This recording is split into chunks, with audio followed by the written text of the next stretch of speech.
Bismillahirrahmanirrahim. Assalamualaikum warahmatullahi wabarakatuh. Perkenalkan, nama saya Pandu Restu Pamuji dari PT IKA 2B. Yang terhormat Bapak Nanang Abdurrahman, MKom, selaku dosen pengampu mata kuliah Teknik Jaringan Komputer. Di sini saya akan membacakan atau presentasi tentang mengkonfigurasi switch pada jaringan. Pengetahuan yang diperlukan dalam menentukan spesifikasi switch. Yang pertama, cara menyesuaikan kapasitas jaringan berdasarkan dokumentasi kebutuhan bisnis saat ini. Kapasitas jaringan adalah rasio jaringan yang disediakan dengan jumlah pelanggannya. Jika rasio jaringan dengan pengguna Internet Service Provider atau disingkat ISP tinggi, maka akan mempengaruhi kecepatan akses. Menyesuaikan kapasitas jaringan tidak terlepas dari manajemen kapasitas teknologi informasi. Manajemen kapasitas layanan teknologi informasi meliputi proses-proses untuk memastikan bahwa kapasitas infrastruktur teknologi informasi dapat memenuhi kebutuhan bisnis atau yang selalu berubah secara tepat waktu dan tepat anggaran. Lanjutnya ada faktor-faktor yang dipertimbangkan seperti biaya, kapasitas, persediaan, dan permintaan. Lanjutnya ada ruang lingkup manajemen kapasitas sebagai berikut. Yang pertama, semua hardware seperti PC, mainframe, file, server, dan lain-lain. Yang kedua, semua perlengkapan jaringan seperti LAN, WAN, rig, router. Yang ketiga, semua peripheral seperti storage, printer, dan lain-lain. Yang keempat, semua software seperti OS, software jaringan, sistem yang dikembangkan sendiri maupun paket, dan lain-lain. Yang kelima, sumber daya manusia. Kurangnya kompetensi sumber daya manusia bisa menyebabkan delay dalam response time. Cara menetapkan tipe dan jumlah switch berdasarkan kebutuhan jaringan saat ini.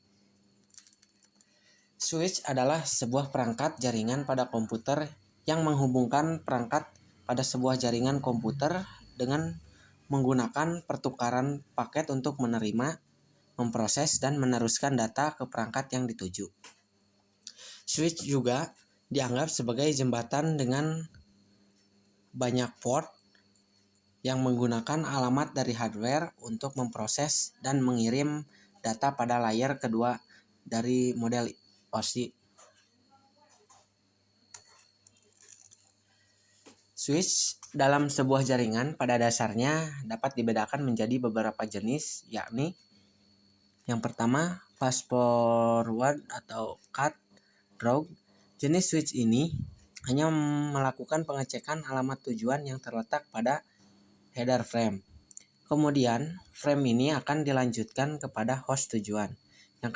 Yang kedua, store and forward. Switch dengan jenis ini biasanya akan menyimpan frame untuk rentang waktu tertentu yang kemudian akan dicek terlebih dahulu oleh sistem CRC, yang kemudian akan diteruskan menuju host yang menjadi tujuannya. Yang ketiga, modified cut, rogue atau fragment free switch. Switch jenis ini akan melakukan pemeriksaan pada 60 byte pertama dari frame. Jika ada frame yang mengalami kesalahan dikarenakan tabrakan, maka frame tersebut biasanya tidak akan diteruskan. Yang keempat, adaptive switching switch. Switch ini dibuat untuk dioperasikan pada cut rogue dengan model normal. Namun, jika ditemukan kesalahan yang dianggap terlalu tinggi, maka switch biasanya akan melakukan konfigurasi kembali secara otomatis yang kemudian akan dijalankan pada mode store and forward. Cara memilih Fitur cara memilih switch dengan fitur yang cocok sesuai kebutuhan. Yang pertama, speed atau kecepatan switch dalam meneruskan data. Yang kedua, switch dengan jenis managed atau unmanaged. Yang ketiga, jenis port. Yang keempat, dimensi dan daya listrik. Langkah-langkah mengkonfigurasi switch dengan 4 buah komputer klien sebagai berikut. Yang pertama, menyiapkan kabel jaringan jenis strike 4 buah. Yang kedua, menghubungkan ujung konektor RJ45 pada port Ethernet di komputer dan konektor satunya di port switch. Yang ketiga, memastikan lampu indikator di port Ethernet berwarna hijau atau kuning. Yang keempat, memastikan lampu indikator di switch juga menyala hijau atau kuning. Yang kelima, melakukan setting IP address supaya keempat komputer dapat saling berkomunikasi dan sharing data. Langkah-langkah setting IP address adalah sebagai berikut. Yang pertama, klik Start, Control Panel, Network and Sharing Centers yang adapter setting. Yang kedua, kemudian klik Local Area Connecting. Kemudian klik kanan lalu pilih Properties. Kemudian pilih Use the following IP address. Kemudian isikan IP address. Misalnya saya mengisikan IP address di sini 192.168.0.1. Subnet max-nya akan otomatis terisi. Klik OK, setting IP komputer A selesai, dan lakukan langkah-langkah yang sama untuk komputer B, C, D. Yang beda adalah dalam mengisi IP address.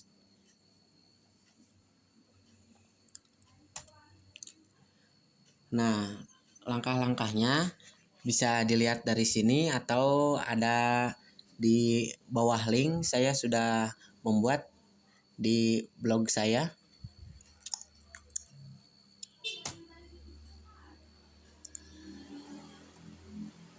Masukkan terlebih dahulu laman setting switch manager, masukkan seat, ID dan password. Yang kedua merupakan tampilan awal dari laman setting switch manageable. Selanjutnya lalu masuk ke indikator ganti IP address menjadi 192.168.40.1. Subnet max-nya akan terisi otomatis. Terus gateway-nya 192.168.14.254. IP konfigurasi statik, lalu klik update.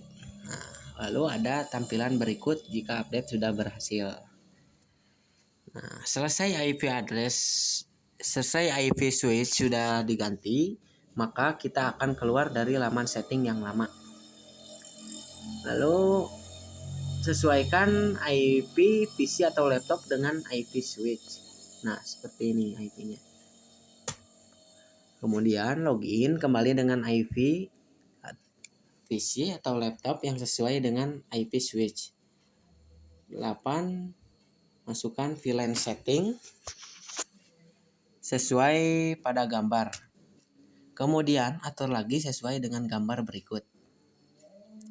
10. Sesuaikan dengan yang ada di gambar. Nah, berikut cara konfigurasi VLAN pada switch manageable.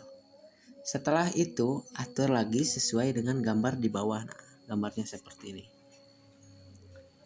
Lalu, lakukan pengecekan dengan CMD ke IP klien lain. Nah, seperti ini hasilnya. Sekian presentasi yang dapat saya sampaikan. Kurang lebihnya mohon dimaafkan. Ditutup. Wabillahi taufiq wal hidayah. Wassalamualaikum warahmatullahi wabarakatuh.